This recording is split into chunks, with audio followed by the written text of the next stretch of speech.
अध्याय 1 पार्ट 5। आपको सिर्फ एक दमदार विचार की जरूरत है।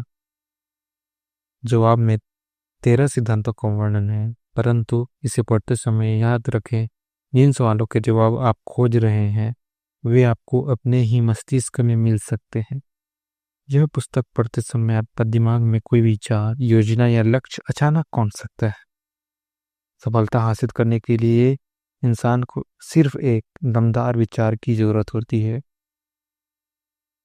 इस पुस्तक में दिए गए सिद्धांत ऐसे तरीके और नुस्खे बताते हैं जिनके प्रयोग से उपयोगी विचार उत्पन्न हो सकते हैं। इन सिद्धांतों के वर्णन से पहले आपको यह महत्वपूर्ण सुझाव दे दिया जाना चाहिए। जब दौलत आती है तो इतनी तेजी से आती है और इतनी ज़्यादा आती है कि आदमी हैरान हो जाता है कि गरीबी के इतने सालों में वह कहाँ छुपी हुई थी। यह वाक्य हैरान करने वाला है। यही नहीं, यह उस लोकप्रिय विश्वास के विरुद्ध भी है जिसका मानना है कि दौलत सिर्फ उन्हीं को मिलती है जो कड़ी मेहनत करते हैं और लंबे समय तक करते हैं। जब आप सोचकर अमीर बनने की शुरुआत करेंगे तो आप देखेंगे कि दौलत मानसिक अवस्था से लक्ष्य की निश्चितता से शुरू होती है, चाहे उसमें कड़ी मेहनत हो या ना हो। आपकी ही तरह हर व्यक्ति को यह जानने में रुचि लेनी चाहिए कि उस मानसिक अवस्था को कैसे हासिल किया जाए जिससे दौलत को आकर्षित किया जा सके। मैंने 25 साल रिसर्च करने में लगाए क्योंकि मैं यह भी जानता था कि अमीर लोग किस तरह अमीर बनते हैं। बहुत गौर से देखिए, जैसे ही आप इस फिलॉसफी के सिद्धांतों को अपना लेंगे, इन सिद्धांतों पर अमल करने के निर्देशों का पालन करने लगेंगे, आपकी आर्थिक स्थिति सुधरने लगेगी और आप जिस भी चीज़ को छुएंगे वो आपके लिए फायदेमंद साबित होने लगेगी। असंभव? बिल्कुल नहीं।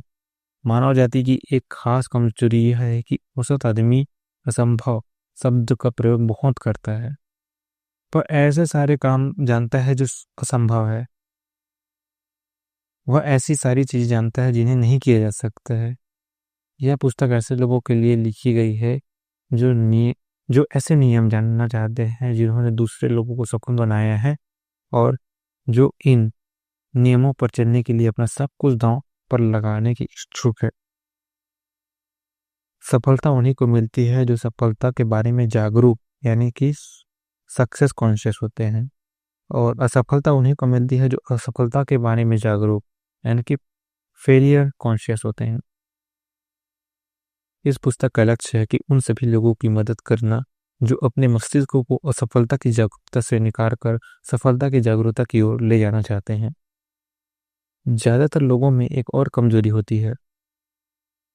उनकी आदत होती है कि वे अपने विश्वासों और अनुभवों के पैमाने से हर वस्तु और व्यक्ति को नापते हैं।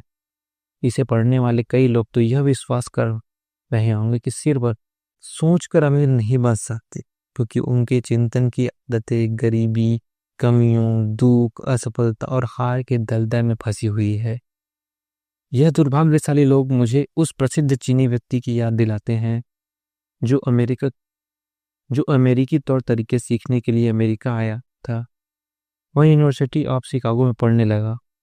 एक दिन प्रेसिडेंट हार्पर वहाँ इस युवक से मिले और उससे कुछ देर बात की। उन्होंने उससे पूछा कि उसने अमेरिका में लोगों में सबसे प्रमुख बातें क्या देखी। इस युवक ने जवाब दिया, आप सबकी आंखें तिरछी है। अमेरिकी लोगों की यह बात मुझे सबसे खास लगी कि आप सबकी आंखें तिरछी है। और हम लोग चीन के लोगों के बारे में क्या कहते हैं? जिस चीज़ को हम नहीं समझ पाते हम उस पर विश्वास करने से इनकार कर देते हैं। हम मूर्खतापूर्वक यह विश्वास करते हैं कि हमारी सीमाएं ही सीमाओं का सही पैमाना है। निश्चित रूप से सामने वाले की आंखें आपको तिरछी लगेगी क्योंकि वे आपके जैसी नहीं है।